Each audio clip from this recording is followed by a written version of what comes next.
Oke, bismillah.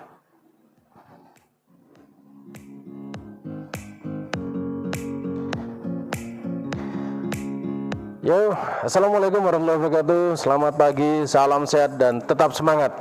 Pada pagi hari ini kita di channel Puskesmas Sumberwingin Official dengan program terbaru kami yaitu Health Education Podcast. Dan ini adalah podcast pertama kita. Sebagai podcast edisi yang perdana, kita ingin membuat podcast yang masih perkenalan. Dan untuk perkenalan itu, saya mendatangkan dua tamu spesial kita, yaitu yang di sebelah kanan saya, Dr. Agus Sutanto sebagai Kepala Puskesmas Sumberwingin, dan di sebelah kiri saya ada Mas Andreas sebagai penanggung jawab program promosi kesehatan Puskesmas Sumberwingin. Baik, mari kita sapa. Selamat pagi, Dr. Agus. Selamat pagi Pak Agung. Sehat, Dokter? Sehat luar biasa. Di tengah pandemi masih tetap semangat, Dokter ya? Oh, tetap semangat. Mas Andreas, gimana kabarnya? Alhamdulillah, Dokter. Sehat. Oke, di tengah pandemi kegiatan promosi kesehatan tambah banyak kerjaannya ya? Tambah banyak rintangan juga. Tambah banyak rintangan juga. Ini kita mengedukasi masyarakat untuk pakai masker aja juga. Oke. Makan banyak energi nih. Oke, mari kita ngobrol tentang Health Education Podcast kita. Nah, sebelum kita ngobrol tentang program ini, karena ini adalah podcast pertama kita dan kita mungkin banyak yang belum tahu tentang Puskesmas Sumberwingin itu seperti apa sih, di mana sih posisinya ya, di daerah Jawa itu di sebelah mana. Nah, untuk itu kita ngobrol aja dengan Dr. Agus sebagai kepala puskesmasnya. Silakan, Dokter. Ya, jadi saya ingin memberikan sedikit gambaran ya. Puskesmas Sumberwingin itu yang pertama jelasnya ada di Jawa Timur ya. Provinsi Jawa Timur, kabupatennya adalah Bondowoso. Kecamatannya adalah Kecamatan Sumberwingin. Bondowoso yang mana? Bondowoso yang terkenal dengan Kota Tape, nggih Pak ya? Ya, Kota Tape. Ya. Terus kita ini termasuk puskesmas yang ada di desa ya. Puskesmas ada dua, perkotaan dan pedesaan ya. Dan yang di desa, dan kebetulan puskesmas saya ini terletak di dataran tinggi ya. Jadi ada Gunung Ijen, juga ada dekat juga dengan Gunung Raung ya. Biasanya kalau pendakian ke Gunung Raung bisa lewat kecamatan saya. Ya, lewat sini. Lewat sini ya. Dan terdiri dari 6 desa ya. Tentunya dengan dataran tinggi ya. Juga medannya yang cukup sulit. Ada yang jalannya belum diaspal ya. Terutama nanti kalau pas hujan agak licin ya. Jarak terjauh ya kira-kira ada lebih kalau 10 kilo lebih ya, karena jalannya naik turun dan itu agak sulit ya. Kebetulan saya juga pernah ke Sumber Tengah Laip, itu susah sekali jalannya ya. Dengan dataran tinggi itu otomatis penduduknya juga sebenarnya cukup banyak, cuma ada yang tinggal berbatasan dengan hutan, jadi kan cukup jauh juga jaraknya ya. Dan seperti kita ketahui sendiri, Kota Bondowoso ini terletak antara Situbondo dengan Jember. Jadi kalau dari Situbondo mau ke Jember itu biasanya lewat ke Bondowoso. Ya, Karesidenan gitu ya. Jadi terus terang aja di sini mayoritas penduduknya juga tani ya, juga kebun. Ya, ke kebun juga ya. Dan kebetulan di sini kita jumlah ketenagaannya tidak banyak ya, 60 orang. Itu pun dengan pegawai negeri, dengan sukwan juga ya. Tapi banyak sukwannya ya. Dan kebetulan dokternya hanya saya sendiri ya. Juga ada dokter gigi 1 orang ya. Kemudian bidan kira-kira 11 ya. Kemudian perawat itu kita masih kurang, kita hanya ada 6 ya. Itu yang pegawai negeri yang ya. Kalau ditambah sukwan ya cukup banyak ya. Yang lainnya tenaganya satu semua ya. Kemudian apa? Kita juga punya tempat wisata juga, ya. Jadi walaupun di desa, kita juga punya wisata unggulan, ya. Kemudian di sini untuk saat ini ya, jumlah kasus COVID yang terkonfirmasi ada 10 orang.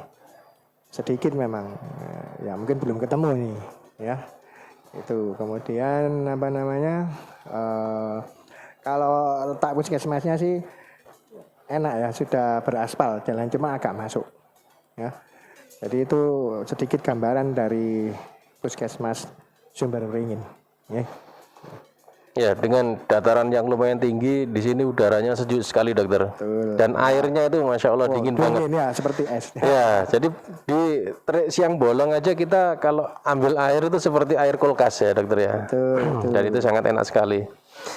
Nah, dalam kondisi yang seperti ini, dengan tantangan geografis yang seperti ini, Mas Andre, kegiatan promosi kesehatan kita itu bagaimana? Oh ya, jadi gini ya, puskesmas ini kan fungsi utamanya itu kan menyehatkan masyarakat ya, bukan mengobati ya. Jadi kita lebih fokus kepada bagaimana meningkatkan kesehatan, bukan sekedar menyembuhkan yang sakit kan seperti itu. Nah, jadi sebenarnya nyawanya puskesmas itu sebenarnya ada di promosi kesehatannya, ya kan?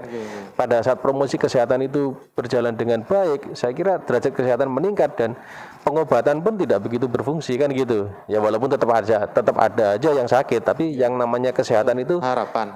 betul, kita mengharapkan setinggi-tingginya. Nah, bagaimana Mas Andreas dalam kondisi yang puskesmas kita yang seperti yang dijelaskan Dr. Agus tadi, bagaimana kinerjanya promosi kesehatan di sini itu seperti apa?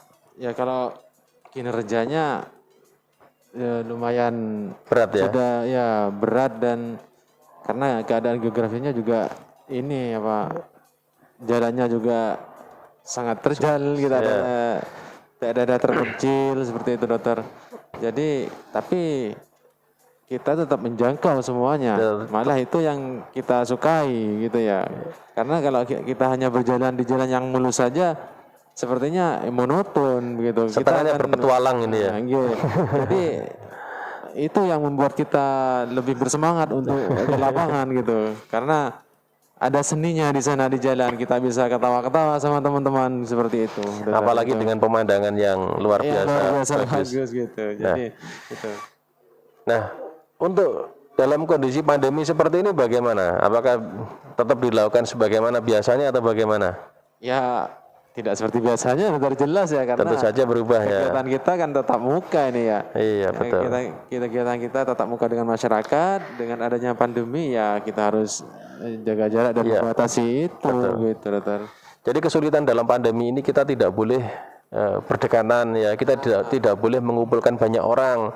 Pada saat kita mengadakan pertemuan pun juga dibatasi, waktunya nggak boleh lama-lama gitu ya. Nah, jadi dengan adanya kesulitan-kesulitan seperti ini kan kita membutuhkan semacam inovasi gitu ya, untuk bagaimana tetap bisa mengedukasi masyarakat, bukan hanya sekedar fokus kepada penanggulangan penyebaran COVID-nya, tapi juga program-program yang lain yang mungkin juga agak terbengkalai ini gara-gara pandemi ini, iya kan? Nah, lalu gimana nih ceritanya kok bisa jadi ide podcast ini, gimana ceritanya? Ya itu sebenarnya ide dari semua teman-teman, semua teman-teman di Puskesmas Sumber Beringin mempunyai sebuah ide bagaimana caranya untuk menjangkau edukasi kepada masyarakat untuk bisa merata seperti biasanya gitu ya. Nah, di masa pandemi seperti ini kita ya putar otak bersama-sama. Nah, kita berpikir bersama-sama, ternyata kita memutuskan untuk ini memanfaatkan kecanggihan elektronik sekarang yang sudah semua masyarakat sudah menikmati gitu. Digitalisasi ya. Digitalisasi itu, dokter. Dan untungnya walaupun kita di kaki gunung yang dengan medan yang terjal tadi, tapi sinyal kita bagus, ya kan? Sinyal kita bagus. Tidak seperti mungkin 2 atau 3 tahun yang lalu kita masih belum 4G. Susah untuk. Sekarang alhamdulillah sudah 4G. Sudah 4G. Dan ini kita bisa manfaatkan itu. Dan sekarang sudah banyak ini, dokter, jalur wifi gitu di masyarakat. Jalur wifi. Masyarakat yang tidak terjangkau oleh 4G itu Telkom sudah menjangkau. Telkom sudah bisa menjangkau itu. Larinya masyarakat ke sana sekarang. Dan hampir semua orang, ya kecuali yang manula-manula gitu ya, itu hampir semua orang kayaknya sudah punya HP Android. Dan mereka sudah sangat dekat sekali dengan kehidupan media sosial. Ya kan? Itu yang kita manfaatkan, Dokter. Ya, ya. Jadi kalau kita melihat dulu masyarakat medianya itu televisi, pada hari ini kita sudah bergeser. Walaupun di daerah pedesaan seperti area kerja kita ini, masyarakat ternyata juga sudah nggak katrok lagi, ya kan? Mereka sudah mulai bergeser dari televisi ke YouTube. Nah, Televisi aja masuk ke jaringan internet, Dokter, sekarang gitu ya. gitu ya. Televisinya pun juga televisi digital ya. Digital internet gitu. Oke. Ini sangat sudah sangat bisa dijangkau gitu program ini, Dokter, masyarakat. Ya, jadi begini, apa? Oh ya, mungkin yang pemirsa belum tahu bahwa Puskesmas Sumberwingin ini kebetulan mendapat pembangunan gedung baru. Oh. Nah, Ya. jadi ya masa gedungnya baru ya kegiatannya itu aja ya. Ini kan ini sebenarnya waktu itu kita sudah kumpul-kumpul dengan teman-teman ya. Karena kan tadi sudah dijelaskan sama Pak Agung bahwa salah satunya adalah kegiatannya adalah preventif dan promotif ya. Ya ini kaitannya dengan paradigma sehat lagi ya. Kalau dulu kan puskesmas itu apa sih? Tempat berobat. Ya, cuma orang sakit. Ternyata kan kita tuh dituntut untuk bisa menolong derajat kesehatan di masyarakat secara mandiri. Ya, loh, mereka bisa mandiri gimana? Ya, kita harus sering mengedukasi. Ya, jadi paradigma sehatnya sekarang lebih condong ke promotif dan preventif. Ya, karena derajat kesehatan itu juga bisa dilihat. Kalau banyak yang sakit, terus lingkungannya jelek, itu rasa nggak bagus. Juga angka kematian ibunya juga tinggi, itu juga berpengaruh. Apalagi yang ya sanitasi atau kesehatan lingkungan terkait dengan jamban dan sebagainya. Ya, jadi kita waktu itu membuat konsep ini dengan harapan, ya pertama memang kayaknya belum ada yang seperti ini ya. Ya, maksudnya atas nama Puskesmas, jadi bukan atas nama pribadi ya. Dengan harapan ya berkelanjutan ya. Jadi harapan saya, karena kita ini sekarang mau mengumpulkan massa juga nggak boleh ya, pertemuan juga dibatasi paling lama 2,5 jam dan tidak boleh lebih dari 30 orang. Ya kan, itu menyulitkan kita juga. Makanya pada waktu itu kebetulan juga kita diminta harus punya inovasi ya. Makanya kita akhirnya memilih kegiatan podcast kesehatan ini ya. Harapannya ya, karena sekarang sudah banyak, tadi juga dikatakan sudah banyak, mulai dari remaja ya, anak kecil aja sekarang sudah pegang HP ya. Kecuali ya mungkin yang sudah tua-tua itu mungkin mereka untuk teknologi mungkin masih ketinggalan ya. Tapi jangkauan kita nanti harapannya ya semua semua usia maksudnya ya. Tapi diutamakan yang remaja ya. Ya dengan harapan nanti mereka kalau sudah tahu masalah kesehatan itu dengan sendirinya mau untuk berubah ya, walaupun tidak secara cepat atau secara langsung ya, itu enggak, kita ya bertahap bisa ya bertahap ya. Itu mungkin adanya idenya seperti itu. Jadi kita inginnya sih nyoba ya. Banyak juga yang kayaknya mimpi ya, enggak mimpi ya. Sukses apa tidak itu semuanya berawal dari mimpi. Kalau kita cuma bermimpi-mimpi terus, nggak kerja, nggak jalan, ya sudah, macet di situ aja, ya. Tapi kalau kita punya keinginan, kita kerjakan dulu pokoknya. Perkara nanti bisa jalan apa enggak ya kita coba dulu ya. Iya. Jadi yang penting actionnya dulu ya, actionnya dulu kita coba ya. Karena ya itu tadi selama pandemi ini kan saya juga punya tugas untuk program-program yang rutin itu harus tetap kita kerjakan ya. Contohnya imunisasi itu juga punya kendala juga. Imunisasi anak sekolah sekarang sekolah juga banyak yang libur ya, susah juga gimana caranya ya, tapi tetap harus programnya harus tetap dijalankan dan harus mengikuti protokol kesehatan. Termasuk pertemuan kita ini kan kalau dilihat agak jauh ya, masker semua ya. Agak menjauh, saling jauh-jauhan. Ini ya, ini sama juga kita menerapkan protokol kesehatan. Ya. Monggo mungkin. Dan kalau kita mengingat fokus program kesehatan kabupaten kita yaitu mengatasi stunting, yaitu ODF, dan menurunkan angka kematian ibu dan bayi. Nah, sebenarnya kalau kita mengingat 3 hal ini, stunting, ini kita sebenarnya bukan berada di daerah yang kekurangan pangan, betul kan dokter? Betul. Dan bukan berada di daerah yang Tandus, apa ya? Iya, subur ya, tanah subur. Itu stunting itu jadi sebenarnya ini bagaimana kita bisa mengedukasi masyarakat untuk memanfaatkan sumber daya alam yang kita miliki untuk dimanfaatkan sebaik-baiknya untuk mencukupi kebutuhan gizi anak, kan seperti itu. Ya, betul. Sedangkan untuk ODF, kita juga bukan berada di daerah yang tidak punya akses air bersih, ya kan? Ya. Atau mungkin daerah yang tidak mampu membuat sarana buang air besar, ya kan? Mungkin karena saking miskinnya suatu daerah tidak bisa membuat sarana. Kita tidak seperti itu, ya kan? Kita punya sumber daya, ya kan? Ya. Kita air bersih juga melimpah. Jadi sebenarnya masalah kita adalah bagaimana mengedukasi masyarakat, memotivasi mereka untuk mau melakukan membuang air itu dengan cara yang benar, kan seperti itu. Dan lagi-lagi ini semua adalah masalah edukasi, kan begitu dokter. Nah, jadi peran-peran khususnya inilah yang kita ingin maksimalkan di situ, ya kan? Iya, kembali ke perilaku lagi, Dok. Ya. Perilaku kesehatan lagi, dokter. Karena adat di masyarakat rata-rata itu adat yang seperti itu. Sebenarnya bukan adat ya, mungkin kebiasaan aja. Kalau kita bicara adat adalah hal-hal yang baik. Pada saat kita bicara yang buruk adalah kebiasaan buruk aja. Dari kebiasaannya itu, kebiasaan orang tua. Nah, kebiasaan yang kurang baik, kurang sehat, menurun. Kebiasaan orang tua itu yang biasa dilakukan oleh orang tua tentang perilaku kesehatan itu 86% menurut penelitian ya. 86% itu menurun kepada anaknya. Karena kenapa? Orang tua tiap hari memberi contoh dan mengajari. Nah, seperti itu. Misalkan saya kasih contoh ODF, orang yang buang air besar sembarangan.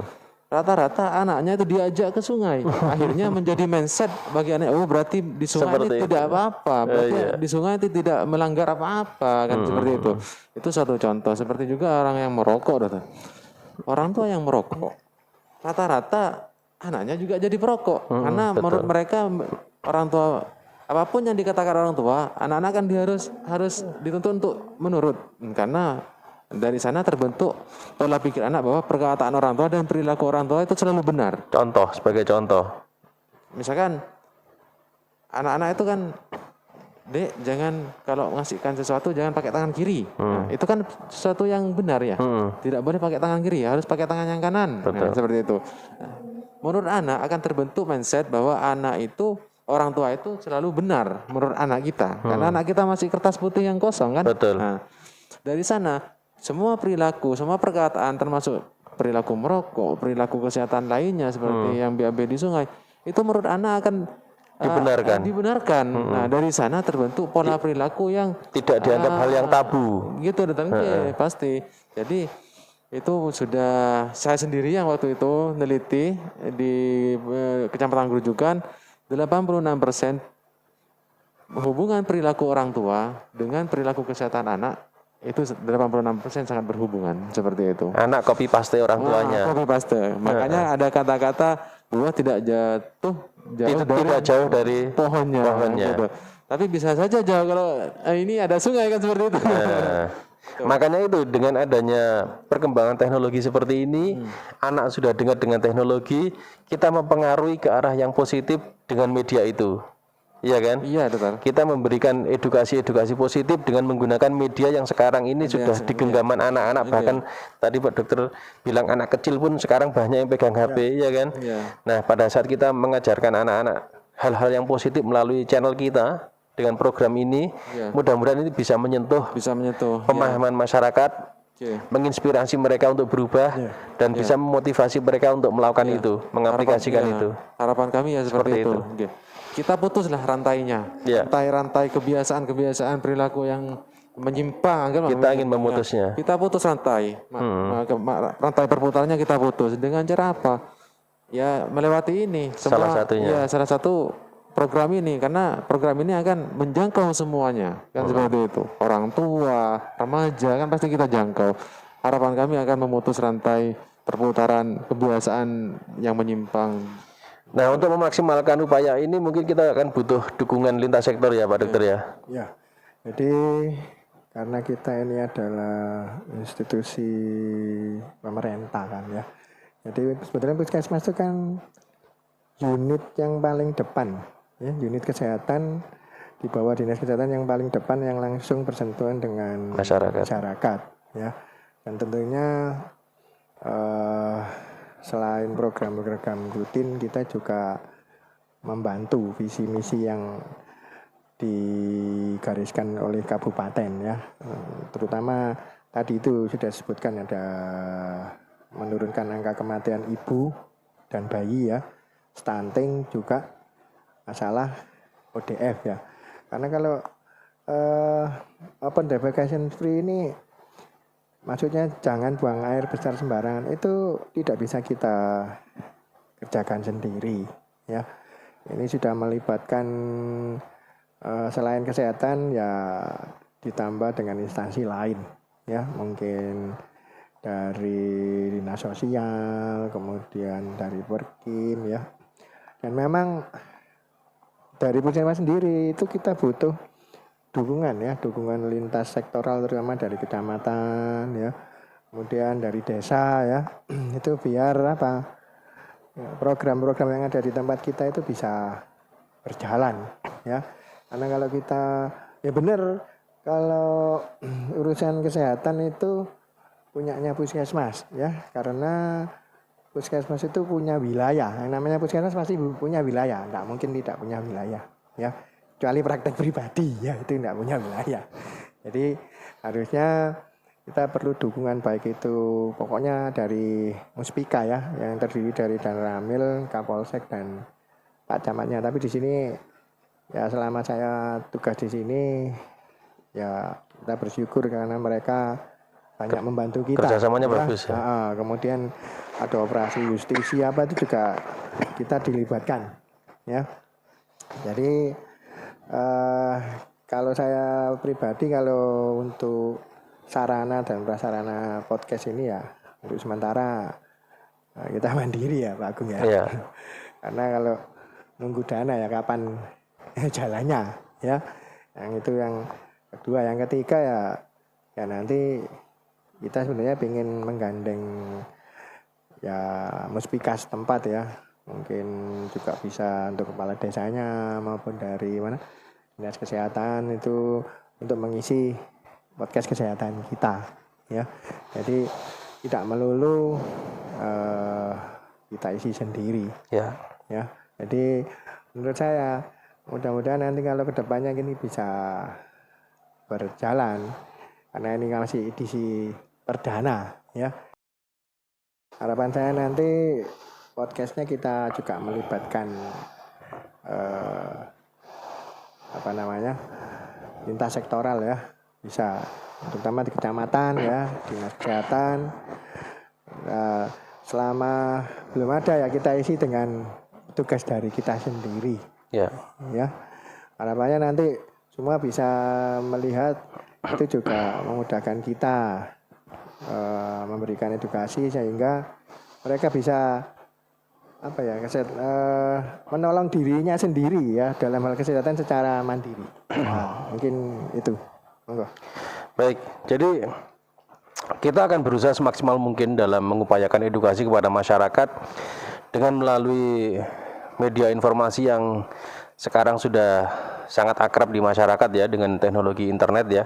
Dengan YouTube ini kita mengharapkan bisa menjangkau ke semua semua kalangan. Dari rentang umur yang masih muda maupun yang sangat tua yang akrab dengan media sosial, terutama YouTube. Nah, tentu saja kita mengharapkan dukungan dari masyarakat sepenuhnya, bukan hanya dari Bapak Kades atau Bapak Camat, tapi juga masyarakat secara keseluruhan. Kami mengharapkan mensubscribe channel ini dan mengikuti video-video yang kita tayangkan di channel ini. Karena insya Allah kedepannya kita akan mengupload video-video yang menarik, yang bermanfaat untuk menambah pengetahuan kita tentang kesehatan. Karena kita adalah Health Education Podcast, kita adalah podcast yang mengedukasi tentang kesehatan masyarakat. Dan karena ini masih perkenalan saja, jadi mungkin kita cukupkan sekian saja. Kita masih belum memiliki konten kesehatan, kita masih menjelaskan tentang kenapa kita membuat podcast seperti ini dan bagaimana podcast ini akan berjalan. Mungkin kita akan undur diri, Pak Dokter, Mas Andreas. Kita cukupkan podcast kita hari ini. Kita akan lanjutkan lagi di edisi berikutnya untuk podcast yang dengan topik-topik yang menarik insya Allah. Ya. Baik, kita punya salam yang khas ini dokter. Jadi salam sehat tetap semangat ya. Jadi kita akan salam seperti itu bersama ya. Nanti untuk selanjutnya setiap edisi kita akan punya salam seperti itu. Terima kasih banyak. Wassalamualaikum warahmatullahi wabarakatuh.